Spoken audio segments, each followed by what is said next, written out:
No quarto tópico sobre epistemologia, vamos falar o que é essencial para que possa haver o conhecimento. O primeiro elemento essencial para que possa haver o conhecimento é o sujeito cognitivo. Como diria Kant, né, nós devemos nos perguntar sempre o que podemos conhecer. Kant, autor da Crítica da Razão Pura e por muitos conhecido como o pai da teoria do conhecimento da epistemologia, compreendia que nós só podemos conhecer aquilo que se apresenta para nós enquanto fenômeno, ou seja, que se apresenta para os nossos órgãos sensoriais e para o nosso intelecto, nos permitindo compreender o mundo que está à nossa volta e também dependendo, é óbvio, da nossa capacidade de enxergar esse mundo, né? Aqui a imagem dessa criança como sujeito cognitivo, ou seja, o sujeito que quer de fato aprender a curiosidade infantil, o porquê das coisas, por que isso acontece, como acontece, é o que caracteriza esse sujeito, esse elemento essencial que eu quero que vocês compreendam muito bem agora, que é o sujeito cognitivo, ou seja, o sujeito que busca o aprendizado. Outro elemento essencial é o objeto do conhecimento, ou objeto cognitivo.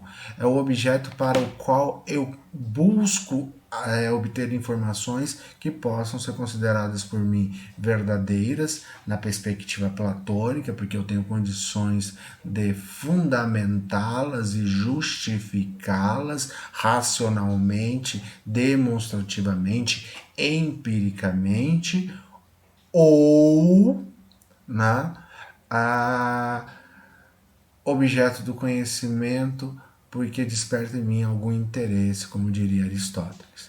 Edmundo Husserl, né, o pai da fenomenologia, uma teoria que talvez a gente estude um pouco mais para frente, diz o seguinte: todo conhecimento humano é intencional, ou seja, nós buscamos o conhecimento por uma necessidade intelectual, satisfazer ao nosso próprio cognitivo, ao nosso próprio processo de aprendizagem, ou pragmático, para resolver problemas pontuais da nossa vida, da nossa existência. Por isso, todo conhecimento é conhecimento sobre alguma coisa ou sobre alguém. Mesmo quando eu falo, o meu conhecimento é sobre o vazio, eu não conheço nada, eu sou um ignorante, eu estou revelando que de alguma maneira eu estou querendo obter informações factíveis, que possam ser consideradas verdadeiras sobre um determinado objeto. Eu quero conhecer esse objeto. Pode ser, por exemplo, um vírus, né? Ou uma bactéria. Por exemplo, aqui temos a imagem do coronavírus. Entender por que nós falamos hoje de um novo coronavírus. Por que ele faz parte de uma família de vírus que leva o nome de corona. De onde vem essa expressão corona? O que ela quer remeter?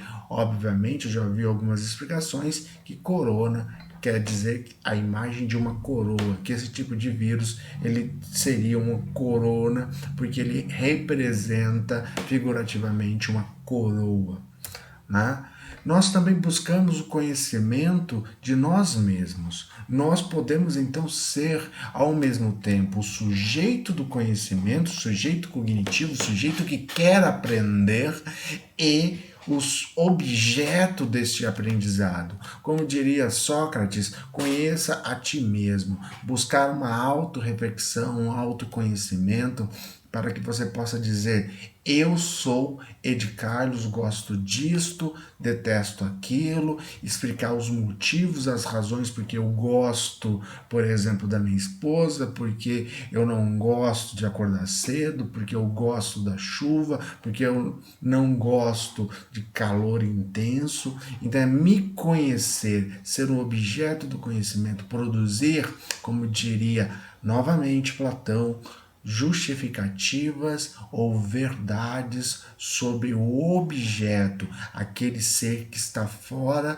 do mental, que está fora da psique, vamos dizer assim, se nós entendemos a psique, obviamente, como um acesso privilegiado e fechado de informações aos quais outras pessoas não teriam acesso, nem nós mesmos. Então nós, mesmo quando buscamos o conhecimento daquilo que é inconsciente, tentamos transformar o inconsciente em algo cognoscível, ou seja, algo que eu possa falar a respeito.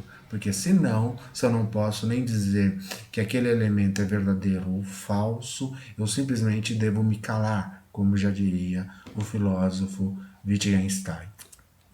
Outro elemento que faz parte dessa triade, né, entre sujeito cognitivo, objeto do conhecimento, é o processo cognitivo. Não existiria conhecimento se não existisse sujeito, e não existiria conhecimento se não existisse o objeto que me fornece as informações, mas também não existiria o conhecimento se o sujeito não fosse capaz de aprender, de se interessar ou de tentar satisfazer uma necessidade, compreender a realidade à sua volta, compreender a si mesmo. Então, o processo que se desenvolve para muitos dentro do nosso cérebro, dentro do nosso aspecto intelectual, é o que nós vamos chamar aqui de processo cognitivo. Né? Por exemplo, saber o que vem a ser o coronavírus, quais são os seus sintomas, né? Saber, para que eu possa ser identificado por um médico que é o sujeito do conhecimento, que é o sujeito cognitivo, e eu, o indivíduo que apresenta uma série sintomática, né, que sou o objeto desse sujeito, deste médico. Esse médico vai tentar então identificar o que está acontecendo comigo, ou seja, qual é o meu problema, qual é a minha doença. Então ele, com base em informações que vai colher de mim e que ele vai ter de um processo educativo do qual ele desenvolveu na sua faculdade, ele vai preencher lá um checklist. Teve febre, essa febre foi alta. Alta em que sentido? Acima de 37,8%. Graus Celsius, não porcentagem, obviamente, né? Teve tosse, que tipo de tosse? Tosse seca, tosse com secreção, dores musculares, que tipo de dores musculares você está sentindo? Falta de ar, qual é a sua taxa de oxigenação do sangue?